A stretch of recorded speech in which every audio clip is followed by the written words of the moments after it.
ఇప్పుడు భారత్లో ఉండే ప్రముఖ దిగ్గజ సంస్థలు ఒక మహేంద్ర అనండి, టాటా అనండి, విప్రో అనండి, ఇలాంటి వాళ్ళు ఏం చేస్తూ ఉంటారంటే మీ వద్ద మంచి బిజినెస్ ఐడియా ఉంటే మాకు చెప్పండి, ఆ ఐడియా మాకు నచ్చిందంటే మిమ్మల్ని మేము పార్ట్నర్స్గా చేర్చుకుంటాము, మంచి పారితోషికం మీకు ఇస్తాము అని చెప్పి ప్రకటనలు చేస్తూ ఉంటారు. పోటీలు కూడా పెడుతూ ఉంటారు. If it is a good idea వాళ్ళు ఇమీడియట్గా దాన్ని ఇంప్లిమెంట్ చేయడానికి ఏం కావాలో ఆ కార్యాచరణలోకి వాళ్ళు దిగుతారు. సో ఇప్పుడు ఎవరైనా మిమ్మల్ని ఇలా అడిగారు అనుకోండి, మీరేం చెప్తారు? ఒక అద్భుతమైన వ్యాపారం, ఒక బిజినెస్ మోడల్ ఏంటి? ఆస్ట్రాయిడ్ మైనింగ్, అంటే గ్రహశకలాలను మైనింగ్ చేయడం. ప్రేమ్ గారు జోక్ చేయకండి అని మీకు అనిపిస్తుంది, కాదండి. ఇవాళ ప్రపంచంలో ఇదే ట్రెండ్. అంటే ఎవరైనా సాఫ్ట్వేర్లో ఉండి నా జీవితం అంతా కూడా సాఫ్ట్వేరే అనుకుంటే నెక్స్ట్ 5 to 10 years ఈ వ్యవహారం సాఫ్ట్వేర్ అనేది, హార్డ్వేర్ అనేది టోటల్గా మారిపోవచ్చండి. ప్రపంచం అంతా కూడా ఆర్టిఫిషియల్ ఇంటెలిజెన్స్ వైపే వెళుతున్నారు. సో అందులో కొత్త కొత్త వ్యాపారాలు, కొత్త కొత్త ఉద్యోగాలు, మీకు ఎక్కడా లేని ఇన్వెన్షన్స్, ఎవరు ఊహించని ప్రోగ్రామింగ్, కంప్యూటర్ ప్రోగ్రామింగ్, సో ఇవన్నీ రాబోతున్నాయి.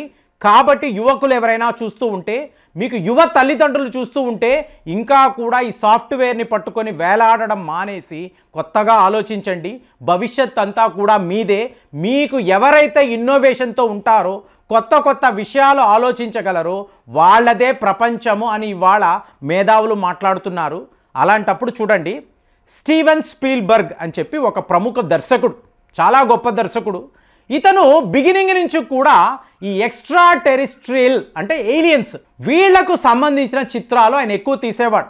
అంటే గ్రహాంతర వాసులు, వేరే గ్రహాల నుంచి మీకు ఇలాంటి జీవులు భూమి మీదకి వస్తే పరిస్థితి ఏమిటి? స్టీవెన్ స్పీల్బర్గ్ ఇలాంటి చిత్రాలు ఎన్నో తీశారు.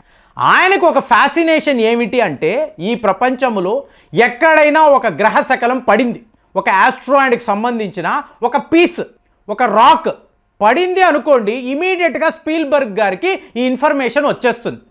ఆయన కొన్ని వేల కోట్లు దీని మీద ఖర్చు పెట్టినట్టుగా ఇవాళ వార్తలు.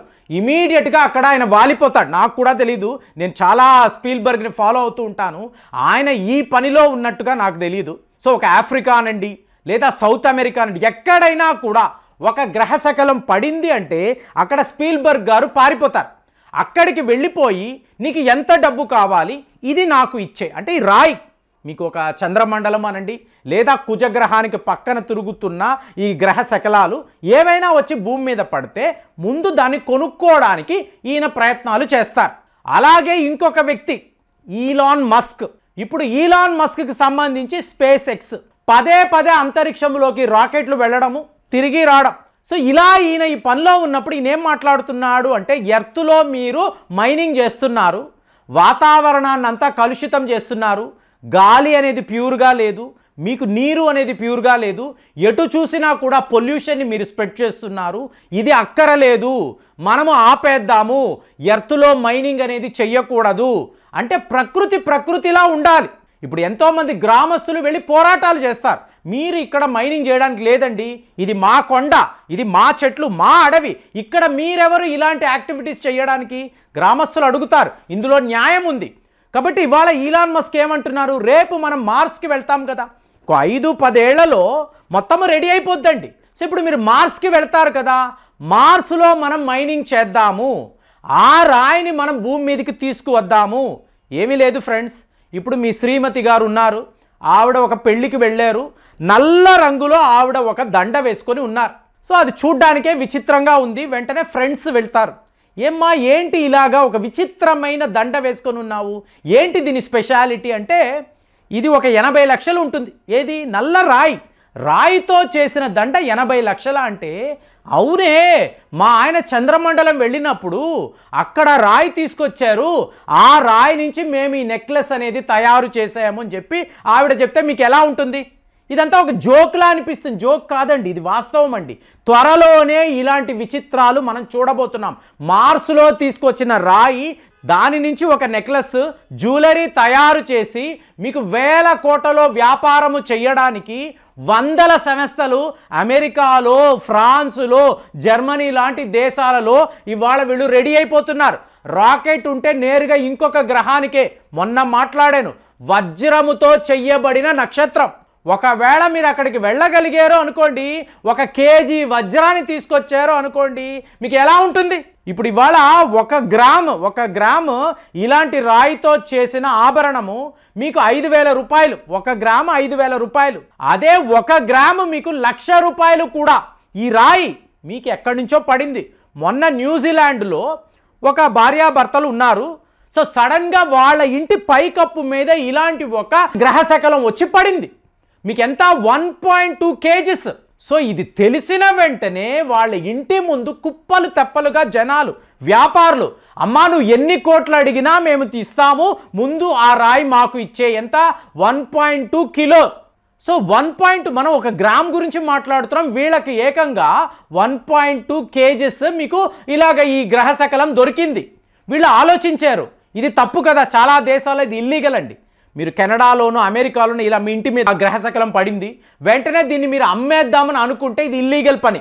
పోయిన వీడియోలో కూడా గూగుల్ సెర్చ్ గురించి చెప్పాను. సో అలాగే మీరు గూగుల్ సెర్చ్ చేశారనుకోండి, ఇలాంటి వింతలు విశేషాలు బయటపడతాయి. సో ఫైనల్గా ఈ న్యూజిలాండ్లో ఉండే కపుల్ ఏం ఆలోచించారు, ఇలా కాదు మనము తీసుకువెళ్ళి మన నేషనల్ మ్యూజియంకి అప్పచెప్దాము.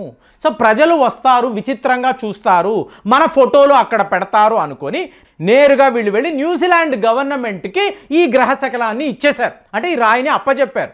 కానీ కొంతమంది ఏం చేస్తారు అంటే ఆఫ్రికాలో ఎక్కడో ఒక అడవిలో పడింది, పెద్ద రాయి వచ్చి పడింది. అది వాళ్ళదేనండి, ఆ గ్రామస్తులది.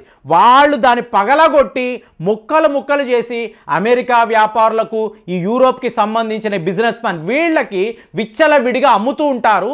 వాటినంతా కూడా ఇప్పుడు డార్క్ వెబ్ అని కొట్టారు అనుకోండి, పలానా రాయి చంద్రమండలం నుంచి పడింది, కుజగ్రహం నుంచి పడింది, బుధ గ్రహానికి చేరువ నుంచి ఒక రాయి మా ఊర్లో పడింది, ఈ రాయి నా దగ్గరే ఉంది, జస్ట్ 50 కోట్లే.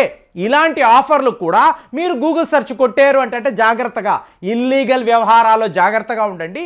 సెర్చ్ కొట్టి చూసారనుకోండి, మీకు అమ్మకాలకు ఉన్నాయండి.